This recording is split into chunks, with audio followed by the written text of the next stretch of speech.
Hello everyone, this is Mike History. I am finally back, and here is the long version of my video on how inbred were the Habsburgs.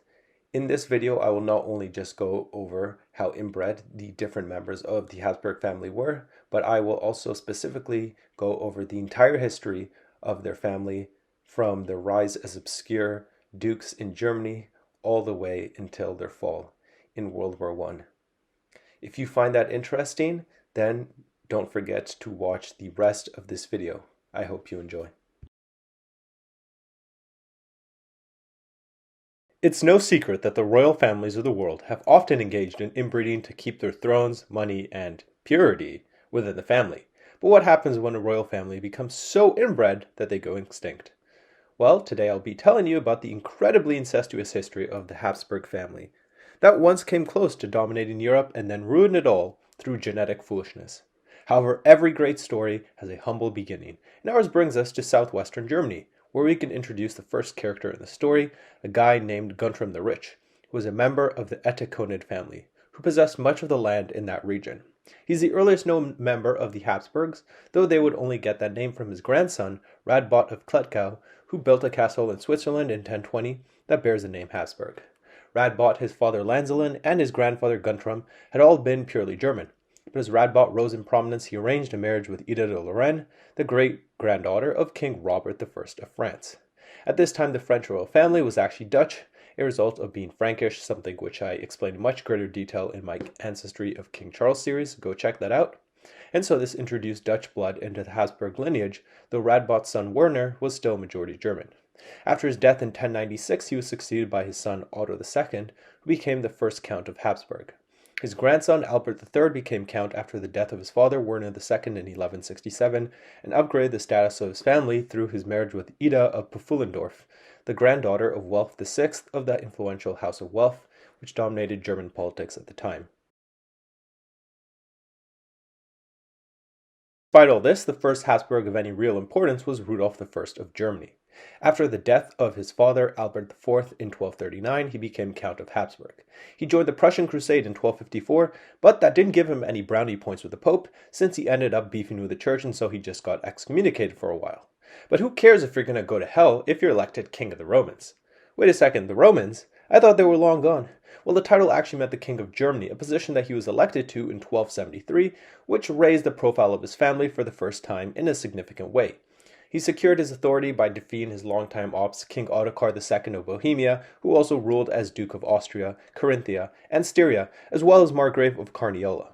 Now, see, part of being a Giga-Chad and winning the war is that Rudolf got to steal all those lands from Ottokar in 1276, and that is how the Habsburgs became based in Austria, something which would remain the case for the next 6.5 centuries. Now, Rudolf was succeeded by his son Albert, who had already been co-ruling as Duke of Austria and Styria since 1282, and then became Count of Habsburg in 1291 after his father's death. However, he did inherit the title King of the Romans because it was being held by Adolf. No, not that one, this one. Now, even back then, we knew letting a guy called Adolf run Germany was a bad idea, so Albert fought him at the Battle of Gulheim in 1298, resulting in Adolf's suicide. Wait, no, he just died in battle. Although rumors say he may have fled to Antarctica, or the moon, I don't know. However, Albert didn't come out completely unscarred, and people soon noticed he only had one eye left. Nevertheless, he was able to secure his control and even managed to briefly secure the throne of Bohemia after his king Wenceslaus III was murdered in 1306. He installed his oldest son, Rudolf, as his king, but this lasted only 1 year because he died because of an infection. Now that's the Middle Ages for you right there. Albert himself would die the following year, and his older surviving sons, Frederick the Fair and Leopold I, became dukes of Austria and Styria. Leopold died in 1326, leaving Frederick as the only duke. Frederick had also leveled up in other ways and had managed to also become King of Germany, though this claim was constantly contested by Louis IV, the Holy Roman Emperor. After Frederick's death 4 years later, he was succeeded as Duke of Austria and Styria by his younger brothers Otto and his interesting-looking older brother, Albert II. After his death, he was succeeded by his son Rudolf IV, who died 7 years later, and whose territories were inherited by his two younger brothers, Albert III and Leopold III. Eventually, they split the Habsburg territories in 1379, with Albert remaining Duke of Austria, while Leopold became Duke of Styria, Carinthia, and Carniola, as well as Count of Tyrol. After Leopold's death in 1379, these lands, known as Inner Austria, were inherited by his two sons, Leopold IV and William. Meanwhile, Outer Austria was ruled by their uncle Albert III, and later his son, Albert IV, inherited it after his father's death in 1395. When he died 9 years later, the title passed on to his son, Albert V. Meanwhile, William died in 1406, resulting in his younger brother, Ernest, inheriting Styria, Carinthia, and Carniola, and his older brother, Frederick IV, inheriting further Austria and Tyrol. Ernest had two sons, Albert and Frederick, who then inherited his lands after he died in 1424. And yes, in case you're wondering, I am just as confused with the amount of Alberts, Leopolds, and Fredericks as you are. Now, their cousin Frederick IV died in 1439, and his territory in Tyrol and further Austria then passed on to his son, Sigismund. Of all the Habsburgs, the main character of the family, though, for sure, was Albert V, the Duke of Austria.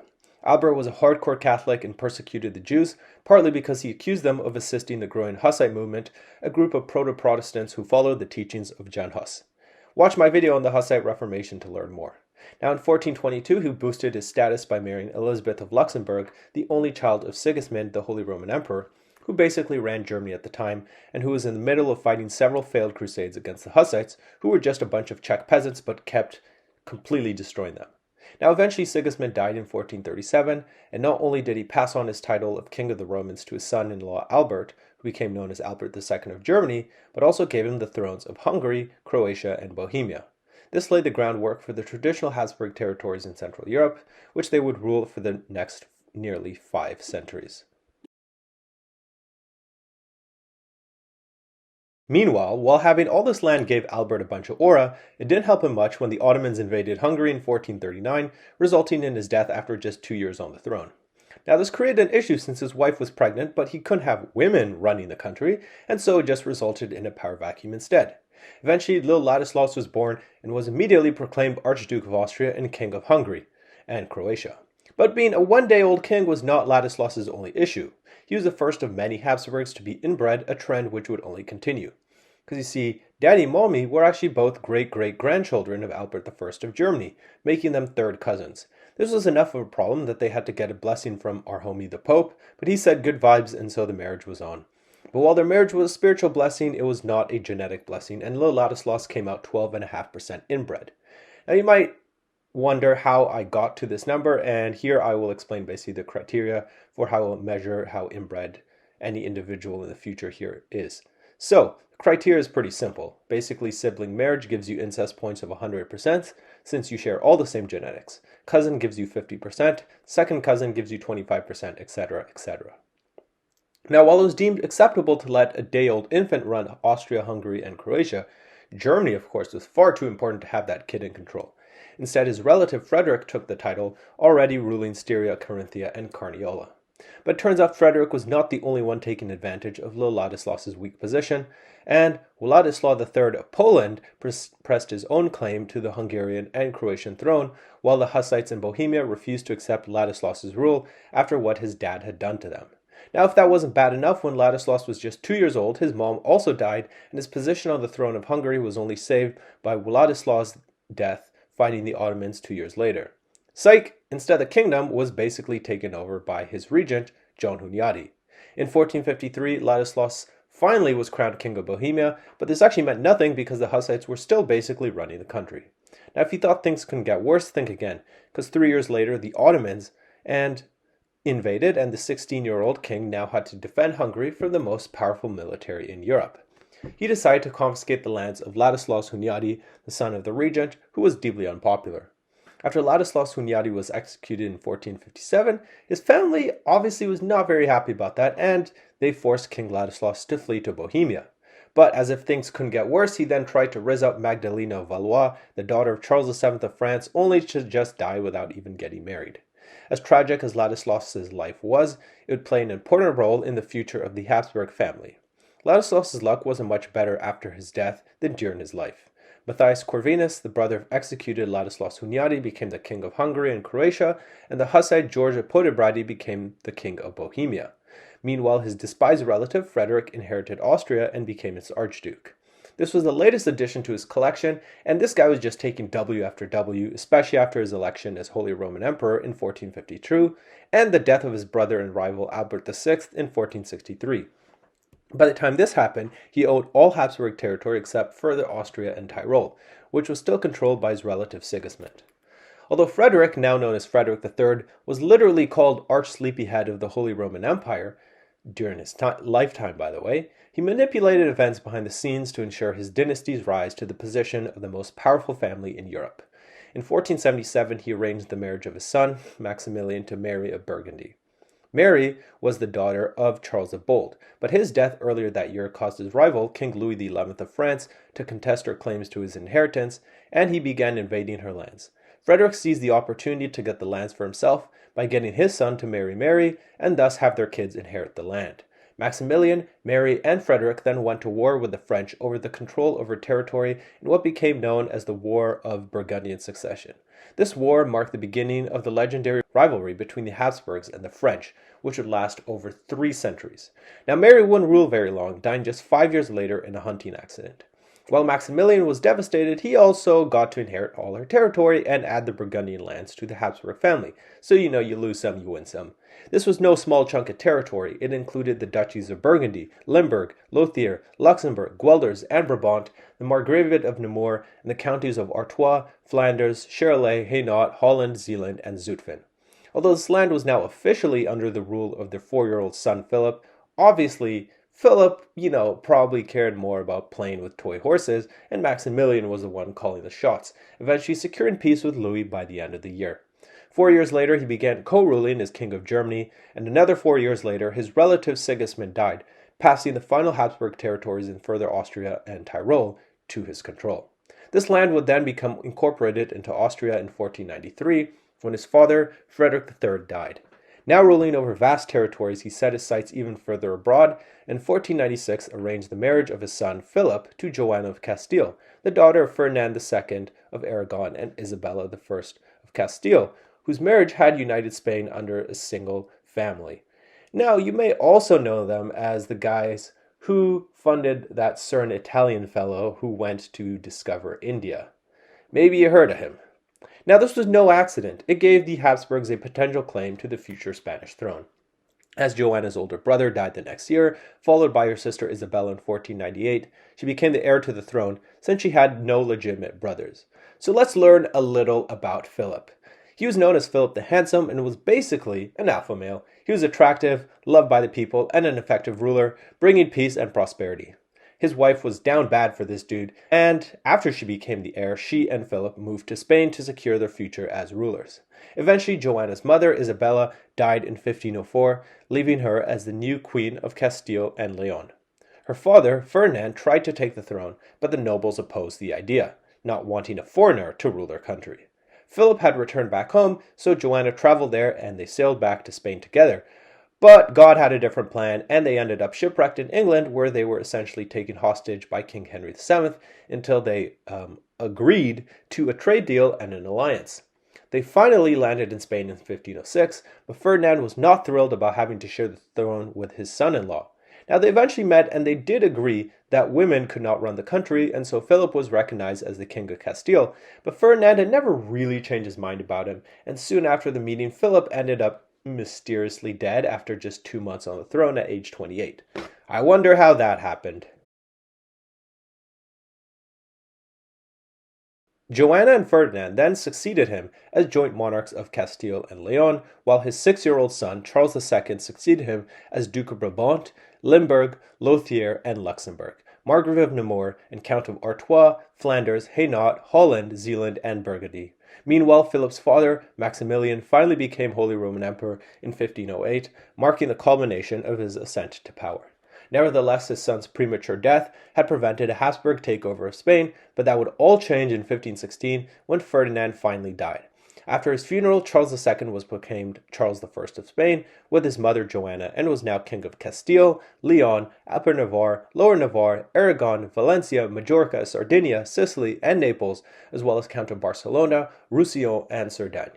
While the death of one grandfather had given him all this, the death of Maximilian, his other grandfather 3 years later, would allow Charles to inherit his territories and become Charles V, the name by which he is remembered today. From Maximilian, he inherited his title as King of Germany, as well as Archduke of Austria, Duke of Styria, Carinthia, and Carniola, and Count of Tyrol. Therefore, at age 19, Charles had now become the most powerful man in Europe, inheriting the thrones of the Austrians from his grandfather Maximilian, the Burgundians from his grandmother Mary, the Aragonese from his grandfather Ferdinand, and the Castilians from his grandmother Isabella. But how would he be able to govern such large and separate territories? Well, it turns out that this amazing blessing was also his biggest nightmare, and he was constantly on the move, traveling to his many territories and dealing with threats. And trust me, there were no shortages of threats. Starting in 1520, he had to deal with the revolt of the Comuneros in Castile because of their resentment over being ruled by a foreign king who had just left them for Germany. But just because Charles had gone to Germany did not mean he was at peace, because 3 years earlier, a pesky German monk named Martin Luther had dared to challenge the authority of the church that Charles so keenly defended. Now, if you want to learn more about the Reformation, I literally made a 3-hour documentary on it, so I will not go into very much detail. There's a whole playlist. Go check it out. But this new Christian movement was threatening to undermine his authority and the stability of the Holy Roman Empire, and so he summoned Luther to the infamous Diet of Worms in 1521. While not some nasty food-tasting YouTube challenge, Martin Luther potentially did face execution, but in the end only ended up being outlawed by Charles, who let him walk free. This then allowed Luther to translate the Bible into German the next year. The budding Reformation led to further social unrest, which culminated in the German Peasants' Rebellion in 1524, the largest war in German history up to that point. But this wasn't the only war Charles had to deal with, since at the same time, the eternal enemies, those baguette-munching French under King Francis I, invaded Italy, which was part of the Holy Roman Empire. Luckily, Charles had a special 25th birthday because he captured King Francis after defeating him at Pavia. But just as things started settling down, with the Protestant peasants crushed and the frog-eating French captured, Charles faced the same threat so many of his ancestors had and had to deal with the Ottomans invading. In 1526, they fought King Louis II of Hungary at the decisive Battle of Mohacs, where nearly the entire Hungarian army was destroyed in just 2 hours. The childless 20-year-old king drowned while retreating, leaving his country ripe for the picking.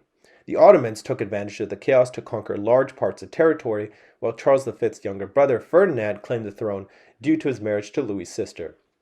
However, this was quite unpopular among the Hungarians themselves, who generally supported the voivode of Transylvania, John Zapolya, whom they elected as king. As such, Ferdinand was now king of Hungary and Croatia and Bohemia, but he needed to consolidate his rule. He thus waged war against Zapolya, who he defeated in 1528, causing him to flee to the Ottomans for support. Meanwhile, Charles's victory had actually produced the opposite outcome of what he had hoped for, provoking the War of the League of Cognac, which was formed in 1526 because the Pope was worried about Charles dominating Italy. It brought together all the big boys of Western Europe, Pope Clement VII, Francis I of France, and Henry VII of England, as well as the influential Republic of Venice. Nevertheless, none of them stood a chance against the might of Charles' army, which was overwhelming, perhaps a little too much, because the next year his army reached Rome, and then in an uncontrolled rage his unpaid army broke into the city and sacked it, engaging in killing, looting, and hostage-taking. And where was the Pope? Well, he was forced to hide and pay a ransom because his entire Swiss guard was just annihilated. Now, because the Pope was busy trying to hide for his life, he couldn't exactly respond to the messages of his former ally Henry, who had wanted to divorce his wife because she couldn't give him any sons. This eventually caused Henry to begin reconsidering the entire idea of this whole Pope guy, and he would end up divorcing his wife, who, by the way, was also Charles V's aunt, and also create his own Protestant church. So not only had Charles unintentionally hurt relations with the Pope, but he had also planted the seeds of the English Reformation and made a laughingstock of his claims to be defending the Catholic Church, since the same man condemning Luther for challenging the Pope had literally had his own troops killed and nearly killed the old man himself in the Vatican. But surely it could not get worse than this. Well, think again. 1529, guess who's back? It's the Ottomans, and with a vengeance, determined to conquer Hungary and get rid of the pesky Austrians once and for all. They managed to get all the way to Vienna, where they put the city under siege with a massive army so intimidating that Ferdinand fled, while the Ottomans would eventually fail in their siege and be kicked out of Austria in 1532.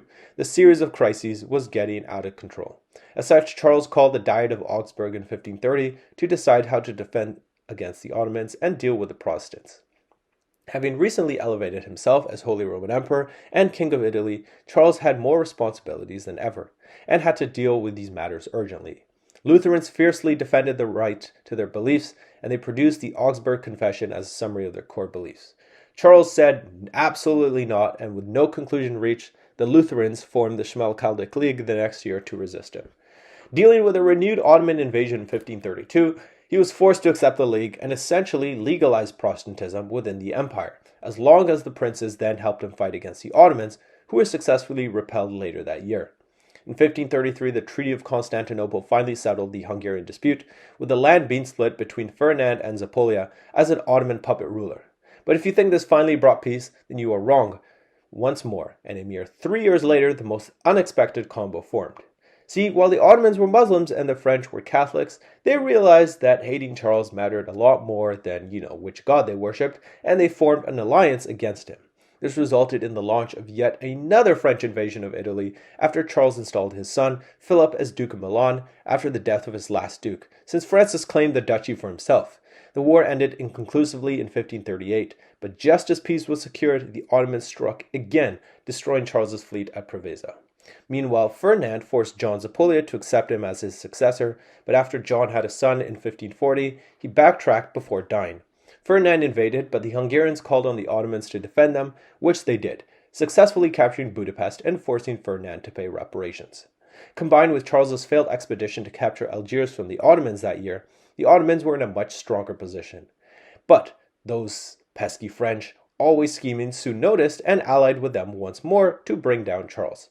Charles responded by bringing his own ally, Henry VIII, the same guy who had divorced his aunt, but 2 years of war essentially resulted in no change. With peace finally on the horizon, Charles was finally able to organize a response to the Reformation, which had wrought religious havoc in his empire. And in 1545, the Council of Trent was summoned, which began the Counter-Reformation. But as you can imagine, this didn't make him friends with the Protestants, and the next year, he was at war with them in the form of the War of the Schmalkaldic League. After defeating them in 1548, the Council of Trent was reopened in 1550, with Protestant representatives attending. But guess who had to interfere again? Is it the French? Yep. And in 1551, they declared war once more and encouraged the Protestants to rebel, instigating the Schmalkaldic War Round 2. Making things even worse, Charles's main general, Maurice Prince of Saxony, the one who was supposed to lead and crush those Protestants, ended up actually joining them and decided that he was going to kidnap Charles too. Now, although Charles escaped, he realized that he had to compromise and eventually negotiated the Peace of Augsburg, which allowed every prince in the Holy Roman Empire to choose whether he would follow Catholicism or Lutheranism as the official faith of his territory. Now, with this final defeat, Charles gave up, and can you even blame the guy? I mean, bro was dealing with level 10 drama for decades on end. That year, he announced to the States General of the Netherlands that he would abdicate those territories in favor of his son, Philip, and gave his speech, concluding with the words, "My life has been a long journey." This was true, since he had traveled 10 times to the Low Countries, 9 to Germany, 7 to Spain, 7 to Italy, 4 to France, 2 to England, and 2 to Africa. He said this while leaning on the shoulder of his trusted advisor, William the Silent, not knowing that that very man would later become his son's greatest rival. The following year, his son Philip, already King of Naples and Sicily and Duke of Milan, would inherit the now united Kingdom of Spain as well as Sardinia. Meanwhile, after Charles's death 2 years later, Ferdinand would become Holy Roman Emperor, already serving as Archduke of Austria and King of Germany. This split Charles's massive Habsburg Empire in two, and would have consequences that would change history. Now, I know I spent a very long time talking about Charles and all his exploits, but the chaos of his reign is very important context to understand what came next, and how it ties into the original question of this video. Charles and his brother Ferdinand were slightly inbred, since their grandparents Maximilian and Mary were very distant relatives, but they were only each about 1.5% inbred, so for the purposes of this video, it kind of means nothing. But Charles would change everything by his choice of wife. In 1526, he married Isabella of Portugal, the daughter of Manuel I of Portugal. On the surface, this is nothing noteworthy, except that Manuel's wife was Maria of Aragon, the daughter of Ferdinand II of Aragon and Isabella I of Castile. This made her the sister of Joanna of Castile, Charles's mother. Therefore, if you are tracking, this made Charles and his wife cousins, resulting in their son Philip being very inbred, 50.75% to be exact. Now, why did Charles make this choice? Well, he knew that the very reason that he inherited all those territories was because of the strategic marriages his ancestors had arranged, but if he married outside the family, then some other family could inherit all those lands from his. So in order to keep it in the family, he had to, keep it in the family, if you get what I'm saying. Now, this began a trend that would end disastrously for his entire family, but in the meantime, let's learn about his son Philip. Philip II had been chosen to rule over Spain due to him being born and raised there, and thus Spanish was his native language, unlike his father.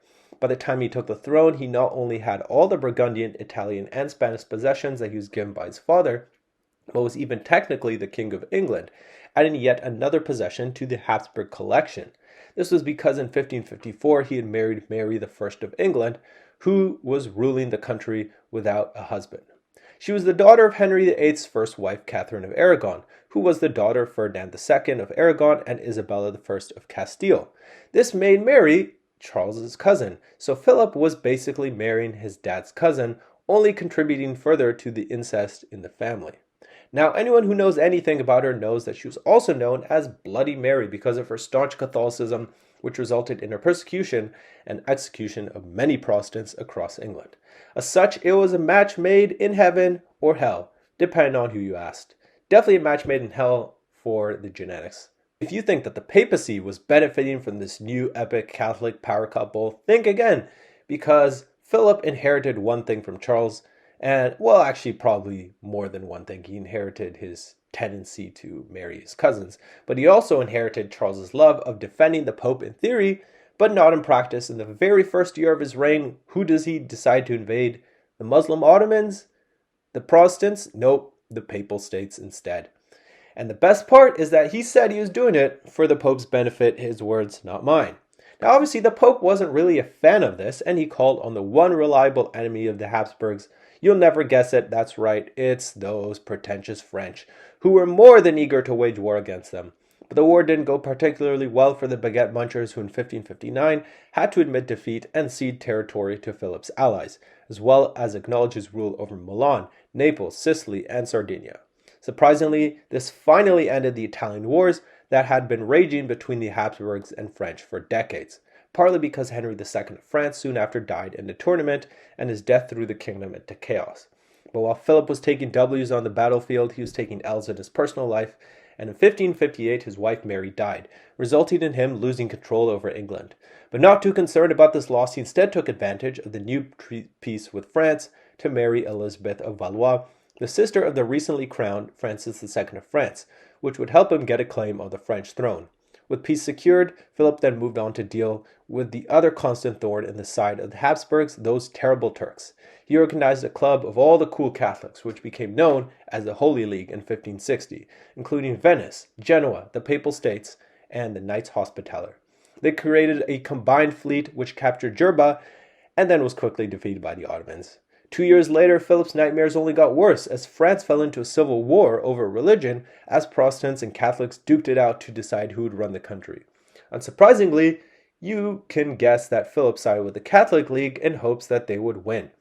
Now the war with the Ottomans continued, with their puppet state in Algiers trying in 1563 to capture Spanish cities in North Africa, only to fail, and then later attempting a failed siege of Malta in 1565. It looked like Philip's position was finally becoming secured, but these are the Habsburgs we're talking about, and for every 2 steps forward, there was 1 step back. In 1566, his increasingly oppressive rule over the Low Countries, which included heavy taxation and relentless persecution of Protestants, was becoming unbearable. The Protestants sparked anti-Catholic riots known as the Iconoclast Fury, during which Catholic icons and statues were destroyed.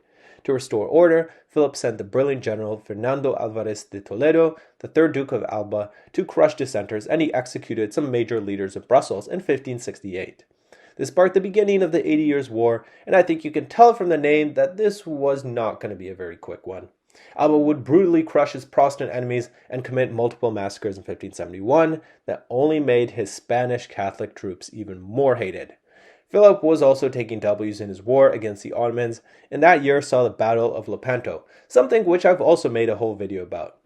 And during this battle, the Holy League's fleet destroyed nearly the entire Ottoman fleet. This victory permanently shifted the balance of power in the Mediterranean in favor of the Spanish. But while Catholics were winning in the Mediterranean, they faced an issue when the Protestants found their champion in the figure of William the Silent, the very man Charles V had leaned on when he'd abdicated just 16 years before. In 1572, William invaded the Low Countries, but only managed to capture Holland and Zealand. Although Alba held the battlefield advantage, he himself would then go on to boast about how he massacred at least 18,000 people, mostly civilians, and this combined with issues in the economy doomed his attempts to failure. Because you see, being at war with the Protestants, the French, and the Ottomans for decades uninterrupted cost a lot of money which couldn't appear out of nowhere. So the Spanish had the advantage of being the only major colonial power, and under Charles V, they had conquered the Aztec and Inca empires, taking their enormous wealth with them. But so much money flowed in at once that it actually caused rampant inflation as the value of gold rapidly decreased, which hurt the economy a lot. Philip II had also inherited huge debts from his father, and by 1575 he had so much debt that he had defaulted 3 times during his reign. And keep in mind, he'd only been in power for less than 20 years. Now, without the money to pay soldiers consistently, they increasingly got angry, and this led to the infamous Spanish Fury of the following year, where mutinying soldiers decided to take the wealth of Antwerp for themselves since it was the economic capital of the Low Countries. The resulting 3-day massacre saw 6,000 people killed and did more to unite the population against the Spanish than anything else. In 1578, King Sebastian of Portugal died fighting the Sultan of Morocco, which created a succession crisis. He was succeeded by his granduncle, Henry, but he was a cardinal and died without heirs in 1580. As a grandson of Manuel I of Portugal through his mother, Philip claimed the throne, but this was contested by his cousins, Catarina of Portugal, Duchess of Braganza, and Antonio, Prior of Crado. Philip then marched his soldiers under Alba into Portugal and defeated Antonio's troops. He was then crowned as Philip I of Portugal, adding just one more territory to the increasing Habsburg collection. Antonio fled to the Azores Islands, where he was supported by the English and French fleets, but then they were defeated at the Battle of Terceira in 1582, which allowed Philip's forces to capture the islands. With Alba dealing with Portugal, Philip appointed Alexander Farnese, another brilliant general, to become Governor-General of the Netherlands in 1578, where he recaptured many rebel towns. In response, the rebels formed the Union of Utrecht the next year, and then in 1581 passed the Act of Abjuration, declaring that they no longer recognized Philip's rule over them. This essentially was a declaration of independence for the new Dutch Republic, but it crucially did not include the majority Catholic territories of modern-day Belgium. Now this made Philip go nuts, and he offered a reward of 25,000 crowns, no, not those kind of crowns, to anyone who would kill William the Silent. William ended up being assassinated 3 years later, but even with their leader dead, they fought on under his son, Maurice, Prince of Orange, who ended up being one of the most brilliant generals of the time. With growing economic strength and the help of Queen Elizabeth I of England, the half-sister of Philip's former wife Mary, the Dutch began reversing their losses. Philip had never been a fan of Elizabeth since she had returned England to Protestantism, and her decision to aid the Dutch caused him to declare war on her kingdom in 1585. The final straw came 2 years later when Elizabeth executed Mary, Queen of Scots, the heir to England, who was a Catholic. Realizing he could not place a Catholic on the English throne, he decided to take matters into his own hands and organized the infamous Spanish Armada in 1588 to teach those fish and chip loving English a good lesson. As his fleet entered the English Channel, it was hit by a massive storm, which caused most of the fleet to be destroyed, and this was further compounded by a battle with the Royal Navy, which the Spanish lost. This prevented the Spanish from invading England and lost them 100,000 cannibals. Now, the effects of this defeat can't be overestimated, since it gave hope to the Protestants that God was on their side. Nevertheless, England couldn't capitalize on this victory and sent their own failed armada to Spain the next year, which was nearly totally destroyed. The Spanish only suffered further setbacks when in 1589, Henry IV won and became King of France, and worst of all, he was a Protestant. Now, Spain was not going to allow another major European state to fall into Protestantism and sent Alexander Farnese to stop Henry's siege of Paris in 1590 and his siege of Rouen in 1592. This successfully saved the Catholic League's attempt to stop Henry, and tired of war, he decided, you know what, if I'm going to get peace, I'll just submit to this Pope guy, I don't really care. Now, this caused most of the French Catholics to switch over to Henry's side, and soon they turned against the Spanish-funded Catholic League, because they accused them of being Spanish agents. This led to Henry and Philip going back to war in 1595. While Philip had some initial success, he lost the siege of Amiens in 1597, and this, alongside the failure of his two armadas to reconquer England in 1596 and 1597, finally caused him to sue for peace with France in 1598. He died a few months later, after a reign almost as intense as that of his father.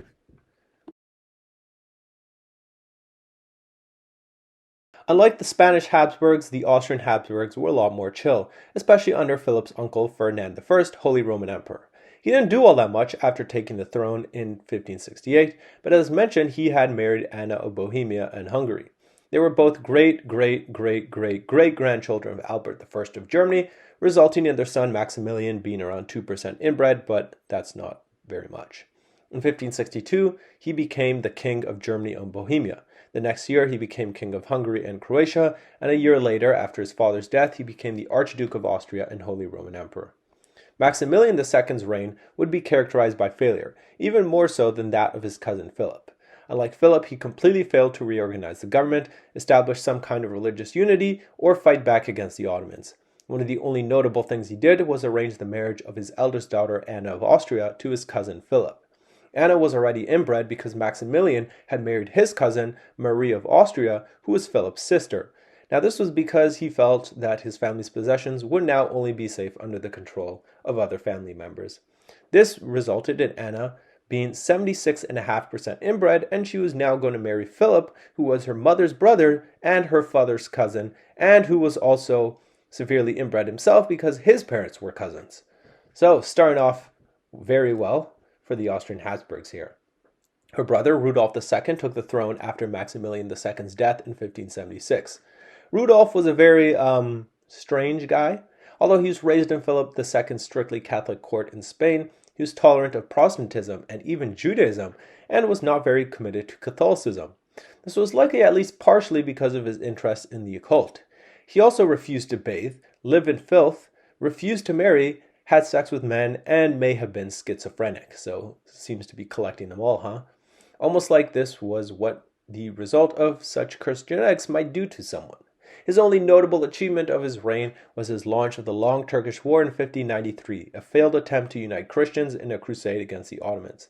But the war went nowhere, and tired of the war, the Hungarians launched a rebellion in 1604.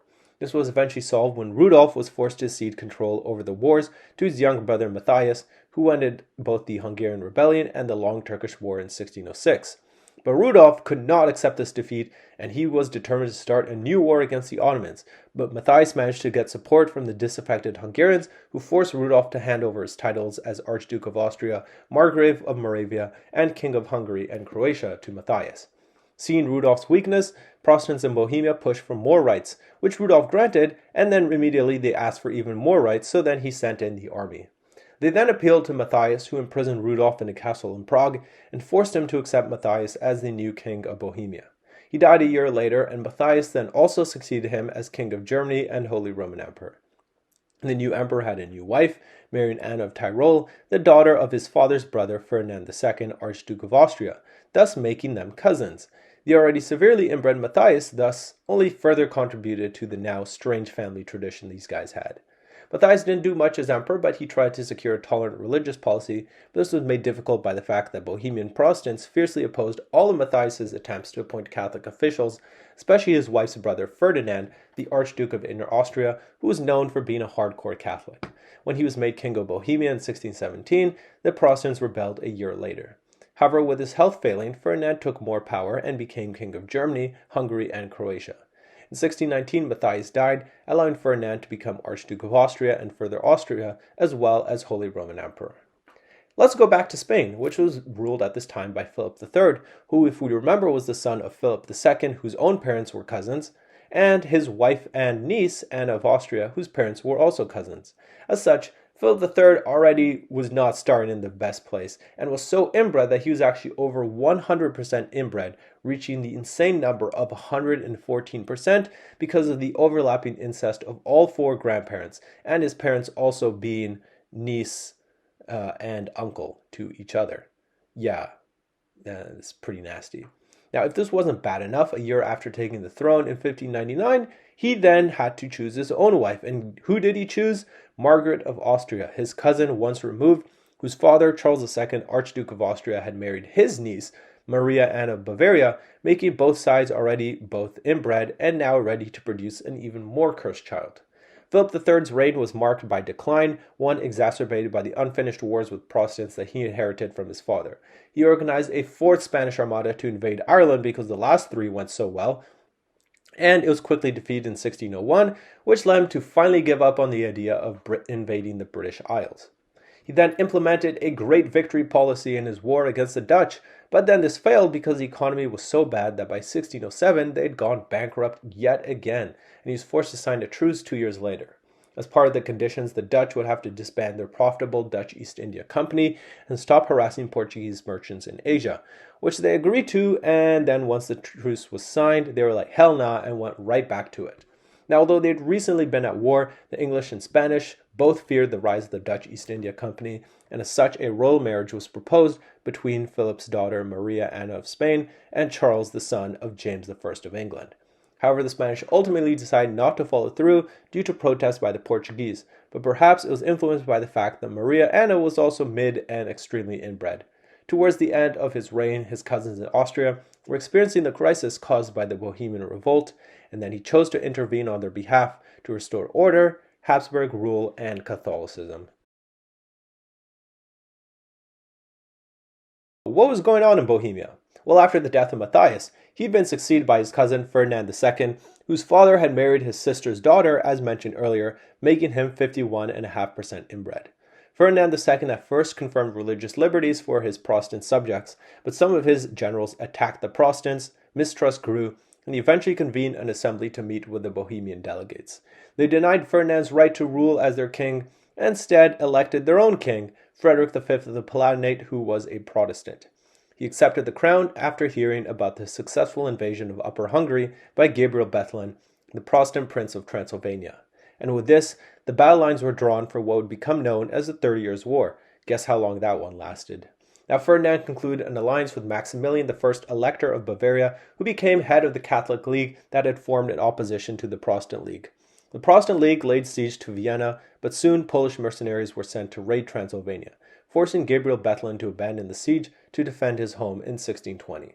Once he had the situation under control, though, Bethlen offered an alliance with the Ottomans and then was offered the crown of Hungary by the nobles there, who disowned Ferdinand as their king. Furious, Ferdinand moved against the Bohemians, defeating them decisively at the Battle of White Mountain and bringing Bohemia back under his control as king. He then began forcibly converting the population to Catholicism, an effort which was largely successful after he banned all pastors from Prague.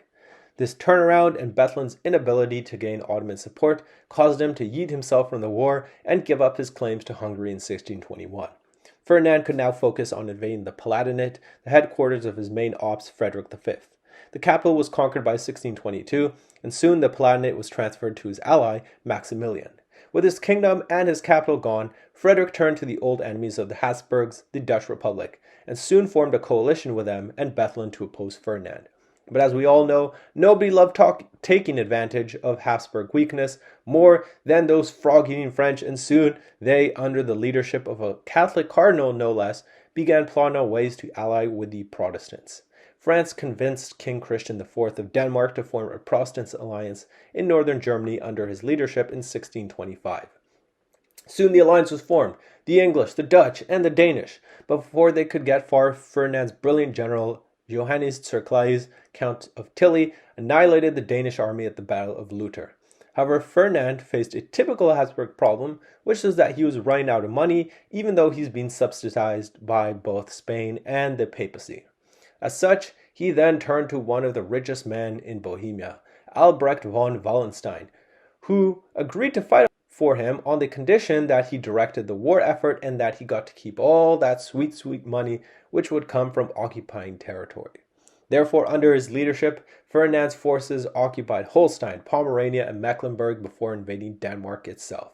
Feeling like a Giga Chad in 1629, Ferdinand passed the Act of Restitution to basically invalidate all the lands that had been taken away from the Catholics since 1552 across the Holy Roman Empire, and forcing those pesky Prots to give it back.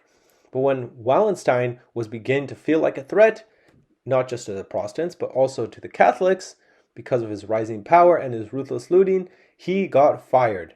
And just like that, another Gigachad entered the scene, Gustavus Adolphus, the King of Sweden. This guy was no ordinary Swede. He was probably the greatest general of his time and is considered the father of modern warfare, who single-handedly made Sweden a great power. As he advanced, Tilly was unable to stop him, and his position was only made worse by events such as the infamous sack of Magdeburg, in which that Protestant city was completely destroyed in what is considered the worst atrocity of the entire war. With Tilly dead in 1632, Ferdinand called up Wallenstein and begged his old homie to come back. Although the Catholics suffered some setbacks, Gustavus Adolphus died that year at the Battle of Lutzen. And so how did Ferdinand thank Wallenstein? Well, he had him assassinated 2 years later. Allegedly, he apparently just got assassinated by some random guy, but, do we believe that? Comment your own Wallenstein conspiracy theories down in the comments. Now, as the Habsburgs began turning the tide against Sweden, the French freaked out and they declared war on them. In the state of chaos, Ferdinand's health declined and he died in 1637, leaving his empire engulfed in flames. Ferdinand III, Holy Roman Emperor, was the son of Ferdinand II and his wife Maria Anna of Bavaria, who was, you guessed it, also his cousin. Ferdinand's mother, Maria Anna of Bavaria, was the sister of Maria Anna's father, William V, Duke of Bavaria. This made Ferdinand III 76.75% inbred. Ferdinand had been King of Hungary and Croatia since 1625 and Bohemia since 1627, co-ruling with his father. Now, do you remember Maria Anna of Spain, the daughter of Philip III? Well, she had failed to marry Prince Charles of England, so she ended up marrying Ferdinand in 1631 instead.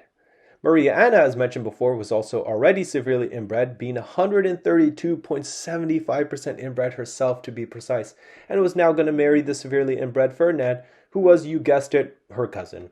Ferdinand III's father, Ferdinand II, was the brother of Maria Anna's mother, Margaret of Austria, Queen of Spain. Ferdinand III ended up replacing the assassinated Albrecht von Wallenstein as head of the imperial army, convenient replacement, and he scored some major victories, culminating in the decisive victory during the Battle of Nordlingen against the Swedish-led Protestant force by his imperial and Spanish Catholic forces.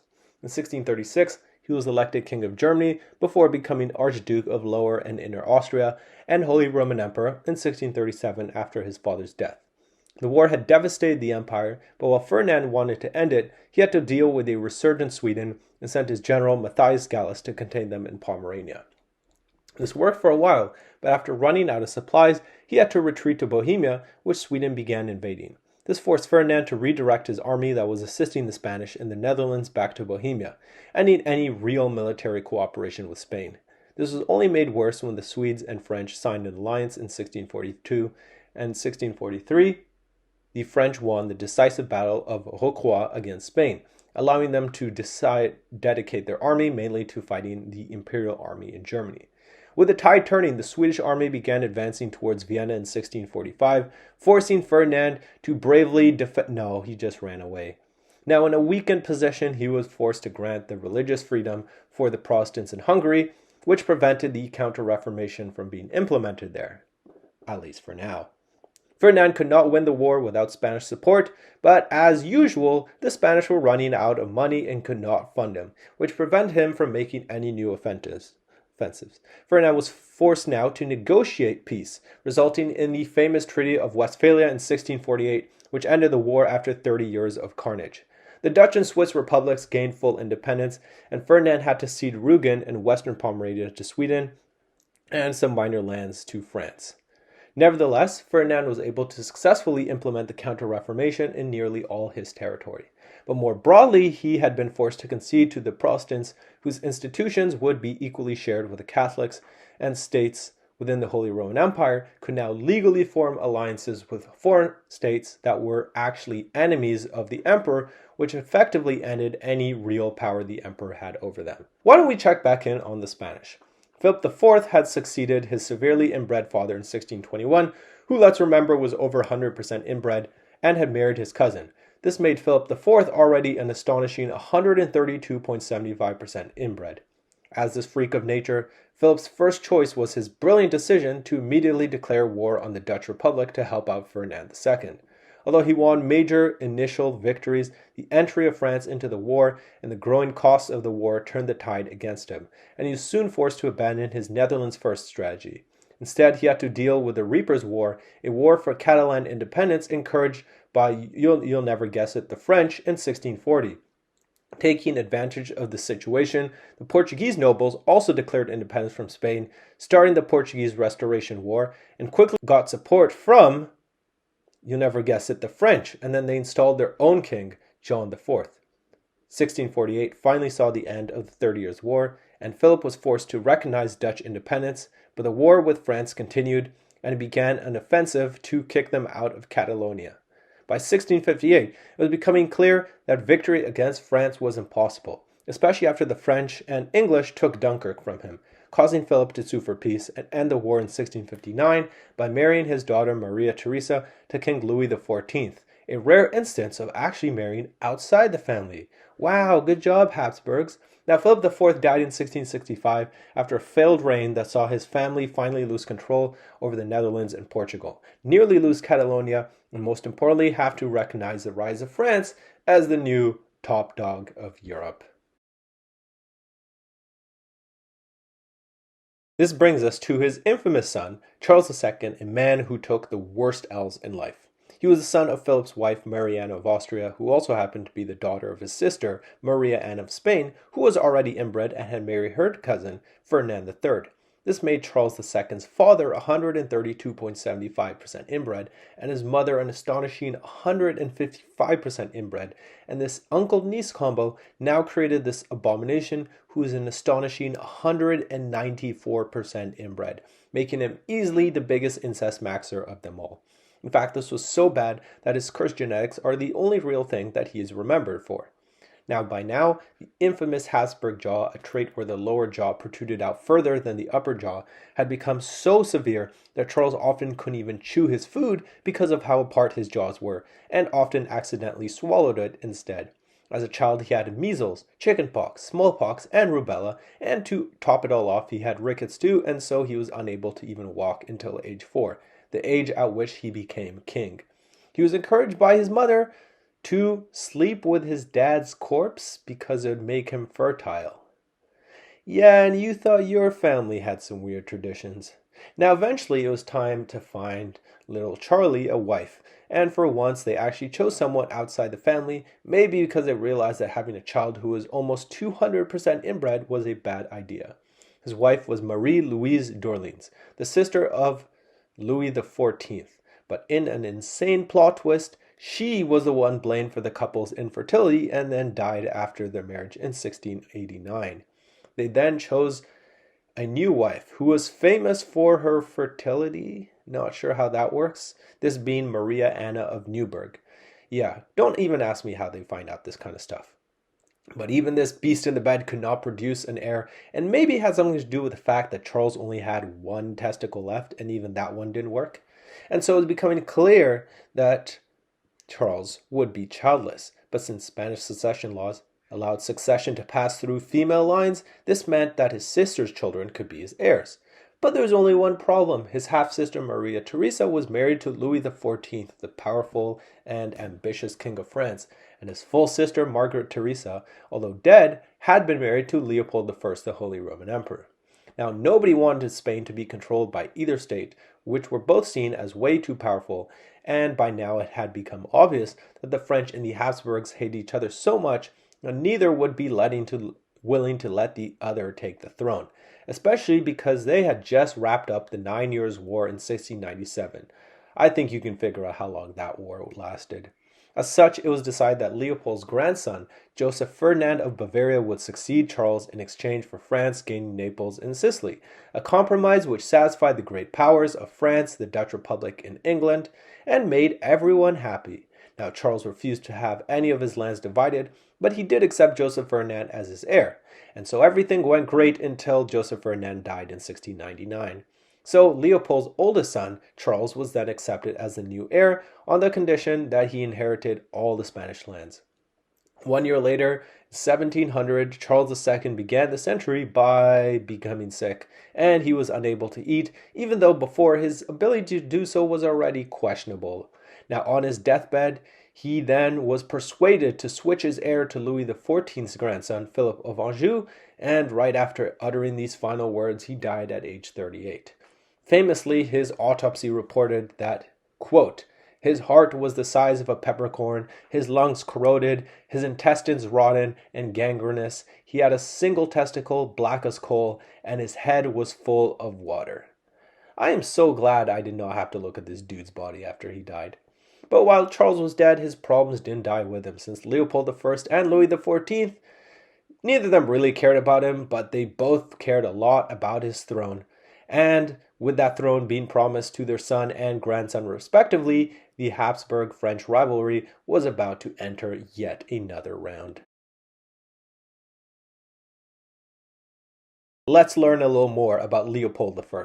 He was the son of Ferdinand III, the Holy Roman Emperor, and Maria Anna of Spain, who, as mentioned before, were cousins. Ferdinand III's father, Ferdinand II, was the brother of Maria Anna's mother, Margaret of Austria, Queen of Spain. Their mother was the niece of their father, as mentioned earlier, while Ferdinand III's parents were cousins. Meanwhile, his wife was the sister of Philip IV, whose parents were first cousins once removed. What this all means is that Leopold was 155% inbred, something which is just a little obvious when you see what the dude looked like. Now, he had become King of Hungary in 1655, King of Bohemia in 1656, and King of Croatia in 1657, alongside Archduke of Austria after his father's death. He was then made King of Germany and Holy Roman Emperor the next year, stacking up all those Habsburg titles. He soon inherited, though, the Second Northern War and opposed Charles X Gustav of Sweden's attempts to become King of Poland, so he allied with the Polish king, John II Casimir Vasa. The war ended in 1660, but soon he was fighting his family's usual rivals, the Ottomans, and waged a short war with them over Transylvania, which ended in 1664, known as the Sixth Austro-Turkish War. But Leopold couldn't be a real Habsburg unless he continued the family tradition of course, going to war with the French. And in 1672, he made the unprecedented move of actually allying with the Dutch against the French, which formed the basis of a quadruple alliance that included Spain and Lorraine. In 1683, Louis XIV launched the lovely-sounding War of Reunion, but Leopold was a little busy because he was fighting the Ottomans again, and so that war only lasted a year. Now, let's rewind the clock a bit. You see, in 1682, the Hungarians had rebelled again, which prompted the Ottomans to liberate Hungary to help their cause. They advanced almost unchecked to Vienna in 1683, causing Leopold to stand bravely and defend his... No, he did not. He ran away.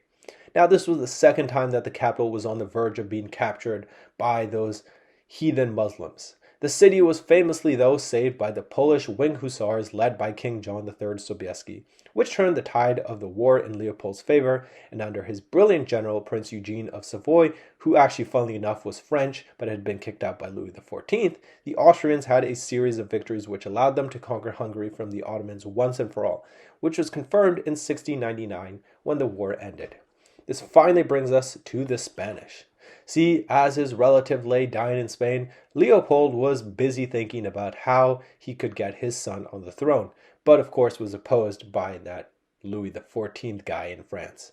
Now this started the War of the Spanish Succession in 1701, in which a grand alliance formed against the French. England, Prussia, Portugal, Savoy, the Dutch Republic, and the Holy Roman Empire now joined forces in the ultimate Avenger squad to oppose French succession. But then Leopold died in 1705 with the war still ongoing. Now, maybe realizing that he didn't want the same fate as Charles II of Spain, Leopold had finally broken the family tradition of incest. But maybe that's only because his first wife had been Charles's sister, Margaret Theresa, whom she called uncle, and yeah, that was not a metaphor. After she died in 1673, he then remarried to Claudia Felicitas of Austria, who was his second cousin. Yeah, so he wasn't learning his lesson. Now, she died after 3 years giving birth to a second child, which caused her branch of the family to die with her. So, yep, that's another Habsburg line down the drain for no necessary reasons. He then jumped into a marriage with Eleanor Magdalene of Neuburg, who was shockingly not related to him at all, and this probably explains why his children with her actually survived. His oldest son, Joseph I, was only 77.5% inbred. I know, what an improvement. He had been king of Hungary and Croatia since 1687 and king of Germany since 1690. After his dad's death, he became Archduke of Austria, king of Bohemia, and Holy Roman Emperor, but his reign didn't last very long and he fell ill with smallpox in 1711. While sick, he promised his wife that he would stop cheating on her, but he never carried out his promise because he died soon after, and as a bonus, while he didn't give her any kids, he did give her syphilis, which made her sterile for the rest of her life. Now, with no sons, the throne passed on to his brother, Charles VI, who was the last male Habsburg, meaning that it looked like the family was not only about to die out, in Spain that is, but in general. As such, in 1713, he issued the Pragmatic Sanction, which abolished male-only succession because he was such a feminist, or maybe it's because he was hoping that his daughter would succeed him. Now, it's important to remember that the War of the Spanish Succession was still ongoing, but while Great Britain didn't want the French to run Spain, they were not really big fans of the Austrians doing it either, and so they kind of just pulled out of the alliance in 1710. 3 years later, the Peace of Utrecht was signed with the Habsburgs, having to concede the throne of Spain over to the French, but they did receive the Duchy of Luxembourg, the County of Nemours, and the previously Spanish-owned kingdoms of Sardinia and Naples, the duchies of Brabant, Limburg, Lothier, and Milan, and the counties of Flanders and Hainaut in 1714. Unlike his father, Charles didn't really try out the whole incest business and instead married Elizabeth Christine of Brunswick-Wolfenbüttel, who was considered very beautiful. I don't really see it, but it's better than another niece or cousin for sure. Now, with the Spanish War of Succession concluded, it was time to continue the family tradition of fighting the Ottomans, and so another war happened in 1716 and lasted for 2 years, which extended Austrian rule to the lower Danube. And with this, it was time for peace. World peace, even. Of course not. That year, the Quadruple Alliance broke out when Austria got 4 allies, Savoy, France, the Dutch Republic, and Great Britain, to gang up on Spain because they had invaded Sicily, which Charles ended up receiving in exchange for giving up Sardinia. But if you thought this brought peace, well, Europe in the 18th century was known for, well, actually a lot of things, but one of them was succession wars. And in 1733, the War of the Polish Succession broke out, a dispute between Augustus III, the son of previous King Augustus II, and Stanislaus I Leszczynski. Since Austria supported Augustus, France, of course, had to support Stanislaus. This time, it was the reverse of Spain, with the Austrian candidate taking the throne, but Charles had to give up the kingdom of Naples and Sicily in 1735 in exchange for the rather small and pathetic duchies of Parma and Piacenza. But before the War of the Polish Succession ended, it was time to invade the Ottomans again in 1737 with the help of Russia this time. But somehow he actually lost, and the Austrians had to give up territory in Serbia in 1739. Now, one of Leopold's main priorities had been to find a suitable match for his daughter and heir, Maria Theresa, and so he found the perfect man for her, Leopold Clement, the hereditary Prince of Lorraine. Now, there were some minor issues, such as that Maria Theresa was 6 years old, and also that Leopold the Clement then died of smallpox before he could even meet her. But no worries, he had another brother, Francis Stephen, though a marriage was also considered with Prince Frederick of Prussia, something which should pique your interest if you know anything about what's going to happen in the future. If you don't, that's fine, you will see it very soon. A betrothal was actually then made with Charles, the son of Philip V of Spain, because, he really wanted his family to finally get the Spanish throne again. But still, at this time, Maria Theresa was only 8 years old, and also nobody wanted to see the Habsburgs back in Spain. Once again, I think they'd been given a 200-year chance, and they had utterly failed. Therefore, Maria Theresa ended up finally marrying Francis Stephen, who was by then the Duke of Lorraine. In exchange for the marriage, King Louis XV forced him to give up the duchy to Louis's ally, Stanislaus I Leszczynski, and he could inherit the Grand Duchy of Tuscany instead from the childless Gian Gastone de' Medici. After her father's death in 1740, Maria Theresa became the first female Habsburg ruler, but this immediately provoked a crisis. The nation was bankrupt, the army was severely reduced, poorly trained, and disciplined. She was now the Duchess of Parma, Piacenza, Brabant, Limburg, Lothier, Luxembourg, and Milan, the Countess of Flanders, Hainaut, and Namur, the Archduchess of Austria, and Queen of Hungary, Croatia, and Bohemia. But she was a woman, and because of that, she could not take the imperial throne. And so she tried to get her husband recognized as emperor. But he didn't have enough land or prestige, or as we moderns would say, he didn't have enough aura. Charles had forced many European rulers to promise to recognize Maria Theresa as his successor, but after his death, a bunch of them decided they didn't feel like doing so, most notably Frederick II, the king in Prussia. Yeah, remember him, the one who had been considered a potential husband? Now, he didn't care much about the principle itself. After all, the dude was literally gay, but he took advantage of the situation to invade Silesia. Now, every time there's any Habsburg weakness, guess who comes out crawling out of the woodwork? Of course, it's our favorite baguette-eating friends, the French. And this time was no different, with them proposing to partition the Habsburg territory between Prussia, Bavaria, Saxony, and Spain, because everyone gets a little piece. But the Austrian advisors were so dumb that they actually didn't expect France, of all countries, to betray them. Even Maria Theresa's ally, though, Augustus III of Poland, now turned against her. Needing the support of the Hungarians, she appealed to them for help, talking about how they need to defend their country, but they did not care at all. And then she came up with an idea. She took her young son Joseph, held him up Lion King style, and said, "This is what we fight for." And somehow this actually worked. Now, she couldn't secure the same loyalty in Bohemia, which threw its support behind Charles, the Elector of Bavaria, and Charles became their king in 1741. The next year, he was also unanimously elected Holy Roman Emperor as Charles VII, ruining Maria Theresa's plans on getting her husband into that role. In 1742, she made peace with Frederick, ending the First Silesian War, and then focused on Bohemia, which she reconquered the next year. But then Frederick decided to invade Bohemia in 1744, starting the Second Silesian War, and the French decided to invade the Austrian Netherlands the next year. However, Charles VII died that year, allowing Francis Stephen to finally become Holy Roman Emperor. Prussia recognized his election as emperor in exchange for recognizing Frederick's conquest of Silesia. In 1748, the War of Austrian Succession finally ended, with Maria Theresa giving up Parma and Piacenza, which, let's be honest, she probably didn't want anyway, and was actually able to regain the Austrian Netherlands from the French. Just 8 years later, though, guess who's back? It's Frederick, the Giga Chad, invading Silesia for round 3, which sparked something known as the 7 Years' War, or as some like to call it, the First World War. Now, surprisingly, though, France fought on her side since Great Britain had rejected its alliance with her in favor of Prussia. In 1757, Frederick lost the Battle of Kolin, resulting in the loss of 1/3 of his army, and he had to run away. This was the beginning of a series of defeats. And Austrian and Russian troops even managed to occupy Berlin for a while in 1760.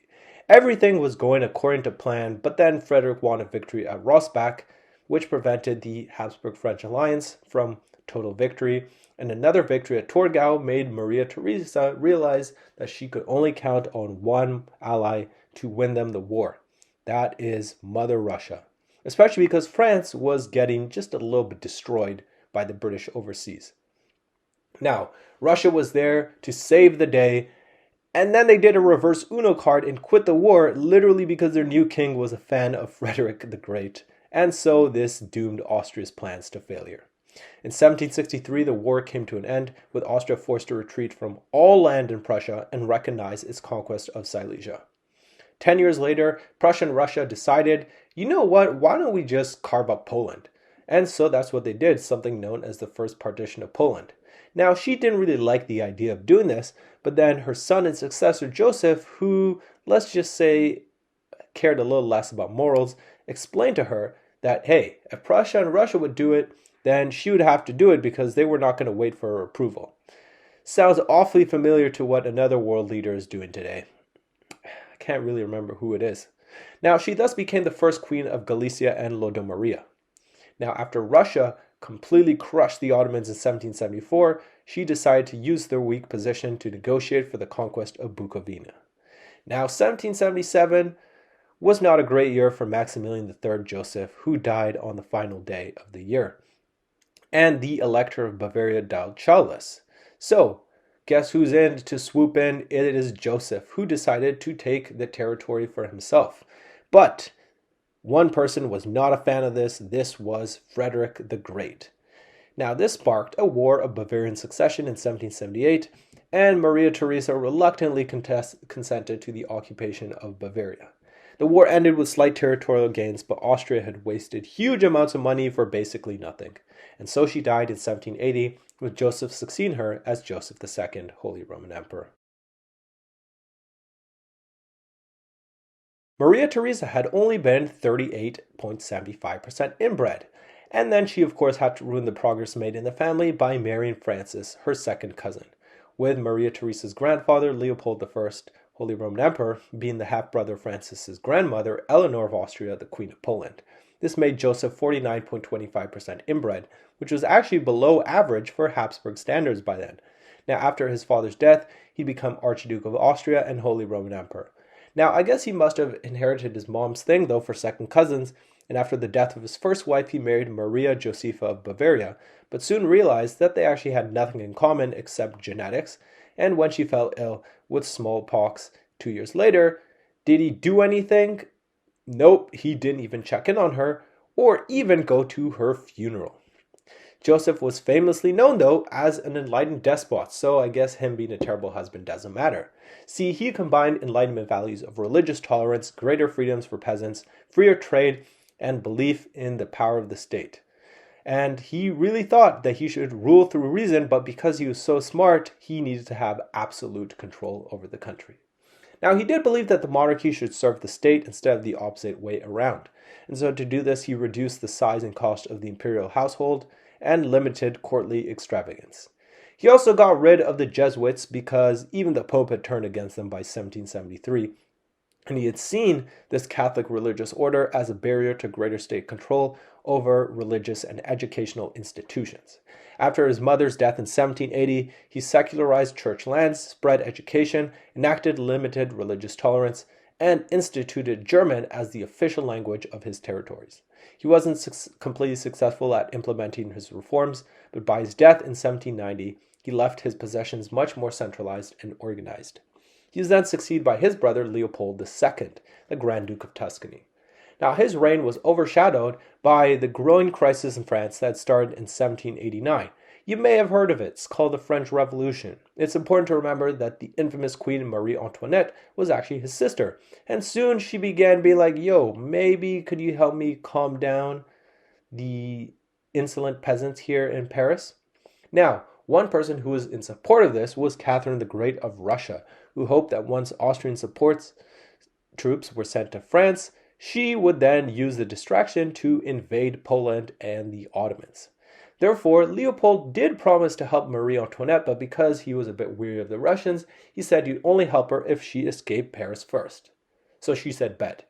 Now, meanwhile, he ended his war with the Ottomans in 1791, pacified the Hungarians, and made an alliance with Great Britain to balance against the power of Russia and Prussia. Marie Antoinette then made her big escape. She ran away from Paris, hiding in a carriage until someone recognized her husband on the way there. They got caught, and well, she had to sort of embarrassingly admit to the people why she had run away from the revolution that she claimed that she supported. Now, realizing now that this was actually pretty serious, Leopold met with Frederick William II of Prussia at Pillnitz Castle, and they declared that they were willing to intervene against France, but only if the other great powers wanted to do that too. And so nothing happened, and he died in early 1792. He was succeeded by his son, Francis II, whose mother, Maria Louisa of Spain, was Leopold's second cousin once removed.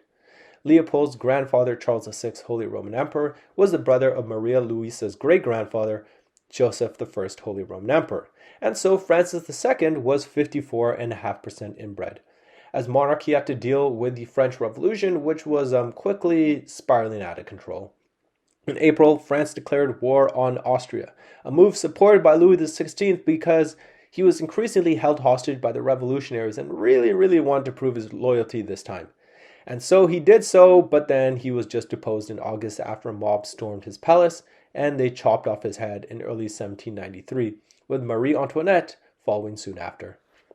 That year, the French invaded the Austrian Netherlands, and with that, Francis lost his title as Duke of Brabant, Limburg and Luxembourg, and Count of Flanders, Hainaut, and Nemours. Francis II led the Holy Roman Empire in the French Revolutionary Wars and briefly commanded the Allied forces during the Flanders Campaign of 1794 before handing over command to his brother Archduke Charles, Duke of Teschen.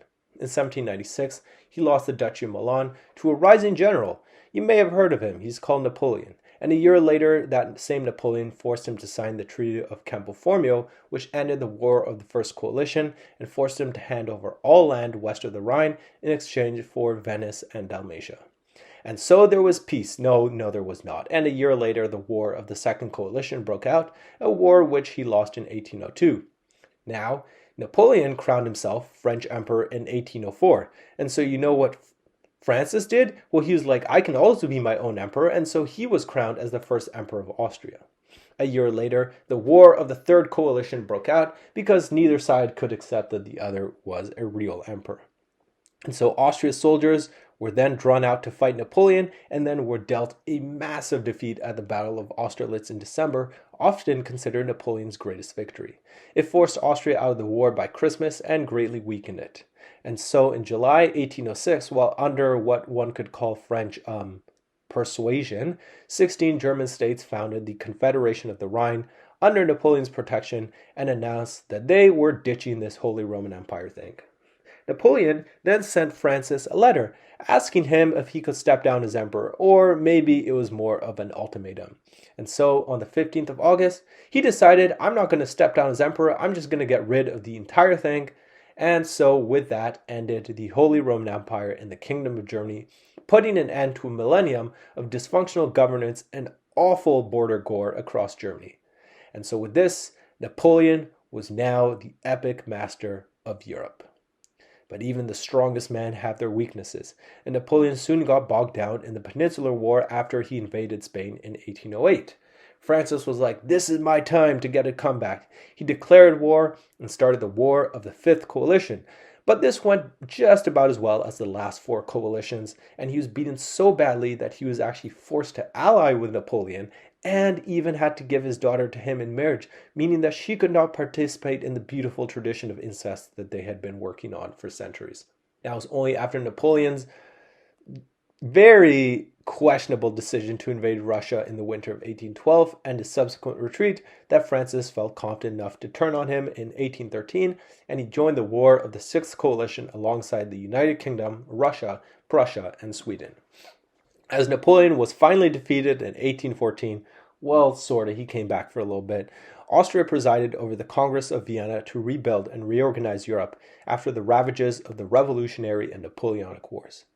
A holy alliance was created between Russia, Prussia, and Austria, and they vowed they would fight all the revolutionary scum across Europe. And, as well, the German Confederation was made as sort of a participation trophy replacement for the Holy Roman Empire, with, of course, Austria as its leader. Now, the last 2 decades of Francis' reign were pretty much very boring, and so he died in 1835. Francis II, of course, as a Habsburg, just had to revive the pastime of marrying his cousin, this one being Maria Theresa of Naples and Sicily, whose mother, Maria Carolina of Austria, was a sister of Francis II's father, Leopold II, Holy Roman Emperor. Their eldest son, Ferdinand I, was therefore 92% inbred, which definitely came with no problems at all, except that he had a very large head, which I think we can tell. And on top of that, he got paired with epilepsy and a speech impediment. He also had up to 20 seizures every single day. And so while he was trying to make love for the first time, he couldn't even finish because he had 5 seizures in the middle of doing it. In 1835, he became king of Dalmatia, Galicia and Lodomeria, Illyria, Lombardy, Venetia, Hungary, Croatia, Slovenia, Bohemia, and Emperor of Austria. During his reign, he had ended up doing nothing and was a complete idiot. When the revolutions of 1848 broke out, he asked his foreign minister and chancellor Clemens von Metternich what was going on. Metternich explained that a revolution was happening. And then he unironically asked, Are they allowed to do that? Now, he realized that soon it didn't matter whether they were allowed to have a revolution or not, and he lost control of the situation and so abdicated in favor of his nephew Franz Joseph and ran away from Vienna. Now, the new emperor, Franz Joseph, was his nephew, the son of his brother Archduke Franz Karl of Austria. Now, he had met his future wife, who was 10 years old at the time, although at least they were not part of the same family, and Franz Joseph was only 46% inbred. Now, under pressure from the revolutionaries who had overthrown his uncle, he gave them a constitution in early 1849. But he still had to deal with the Hungarian Revolution and the First Italian War of Independence, which both aimed to get rid of Habsburg rule over their respective territories. Franz Joseph had tried to get rid of the Hungarian Diet and revoked Hungarian laws, which wasn't allowed without the Diet's approval first. He then even tried to carve up Hungary into 5 parts, and so Hungary obviously rejected his rule over them.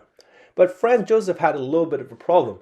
See, his army sucked too much to actually defeat the Hungarians, and so he had to ask the Russians for military intervention, which was granted in 1849. Together, the Austrians and Russians held hands and then brutally crushed the Hungarians and placed the kingdom under martial law. With the control back in his hands, he abolished the constitution and became an absolute ruler. And so, feeling invincible, he did whatever he wanted, but then realized he was pretty close to death when he almost got assassinated in 1853 by Hungarian nationalist János Libényi. But the rest of his reign is a bit hard to classify as a success. See, Russia, the very country that had saved his empire, ended up in the Crimean War in 1853, and instead of helping his ally, he did nothing, and so he broke his alliance with Russia. Later on, Austria was then alone when it was defeated by France and Sardinia, although really Sardinia did nothing, in the Second Italian War of Independence in 1859. But surely at least one of his neighbors was peaceful, the Prussians. Just kidding, they were not. And in 1866, the Austro-Prussian War broke out, in which Austria was firmly put in its place, and the German Confederation, which had really been an even more pathetic version of the Holy Roman Empire, was dissolved, and it was confirmed once and for all that Prussia, not Austria, was now the most powerful German state. Realizing his weakness, the Hungarians struck back and negotiated to regain their traditional status, which had been lost in 1848. He was forced to agree to the 1867 Austro-Hungarian Compromise, where Hungary was no longer just a subject to Austria, but an equal partner, creating what became known as Austria-Hungary. Now, one kingdom that had never really fully accepted Habsburg rule either was Bohemia, and soon the Bohemians thought that they too could be recognized as an equal partner, and awaited for Franz Joseph's coronation as their king, but he said absolutely not. Now, meanwhile, on their southern borders, a rebellion was breaking out against the Ottomans. Alexander II of Russia wanted to intervene to help the rebels, and so he made an agreement with Franz Joseph in 1877 that Russia would annex southern Bessarabia in exchange for Austria-Hungary staying out of the war, but secretly getting Bosnia and Herzegovina after. But once Russia did win the war, imposed a peace treaty which stated that it would also occupy Bosnia alongside Austria. But under pressure from the great powers, Russia was forced to change the peace treaty, and this allowed Austria to occupy the land alone. But the land was still technically occupied and was not annexed. In 1881, the emperors of Russia, Germany, and Austria all gave the thumbs up to Austria-Hungary's right to annex the land, but by 1897, the new Russian emperor, Nicholas II, opposed the idea outright. Now, this only changed in 1908, when Russia suddenly realized that maybe it would be helpful to be friends with the Austrians because they wanted Austrian support for their desire to open the Bosphorus and Dardanelles to Russian warships. Franz Joseph said, sure, why not? And in exchange, he finally got to annex Bosnia. But then this made Italy and Serbia angry, and they demanded compensation. But he was like, who the heck are you guys? And so he said no. But of course, the most important moment of his reign was the infamous assassination of his nephew and heir, Franz Ferdinand, while going on a friendly tour in Bosnia by the Serb nationalist Gavrilo Princip, who I've also made a video on, so go watch that. Although Franz Joseph wanted to avoid war, he did send an ultimatum to Serbia, which also was not exactly being transparent, and they were probably involved in some way. Now, with Franz Ferdinand having been the main advocate for peace with Serbia and now being just a little bit dead, Franz Joseph was free to declare war on them, which happened on July 28th. Now, surely this would not escalate out of control. Actually, that's exactly what happened, and he got support from the Germans and Ottomans against the Russians, British, and French, and soon enough, the entire world was at war. But what happened to him? Well, he died in 1916. Now, he was succeeded by his grandnephew Charles, who was actually only 34.5% inbred. By the time he took control, though, Austria-Hungary was performing what we like to say absolutely fucking awful, and he began secretly negotiating peace with France, but no progress was made since he refused to accept Italian claims, which kind of makes sense since they were even worse in Austria-Hungary during the war. When the French then leaked the information in early 1918, the Sixtus affair, as it became known, greatly angered a German ally, which retaliated by taking control of its armies, factories, and railways, since they were essentially running the country by then. And then enter this guy, American President Woodrow Wilson, who announced in his 14 points that Austria-Hungary was going to allow for the self-determination of all its different minority ethnic groups. And at that point, Austria-Hungary was basically cooked. On October 16th, Charles granted the Poles independence as they joined their fellow Poles in the formation of a new independent republic. He then tried to reform Austria-Hungary into a union of 5 parts, consisting of a German, Czech, South Slav, Hungarian, and Ukrainian element. But the US was like, nope, all these nations need full independence, and as such, Czechoslovakia and the state of Slovenes, Croats, and Serbs, also known as Yugoslavia, declared independence in October, joining the Allies. On the final day of the month, on Halloween, Hungary gave him the biggest scare of his life, and they also declared independence, which ended Austria-Hungary as a real country. Austria-Hungary then was officially dissolved on the 11th of November when World War I ended, and Charles abdicated and was soon exiled from the new Austrian Republic. But he was not completely done. He never really forgotten about Hungary's little Halloween gift for him, and he tried to take their throne in 1921 2 times, but then those efforts failed and he died in 1922. With this, the Habsburg saga came to an end, an interesting story of a family that rose from obscurity to becoming the most powerful family in the world.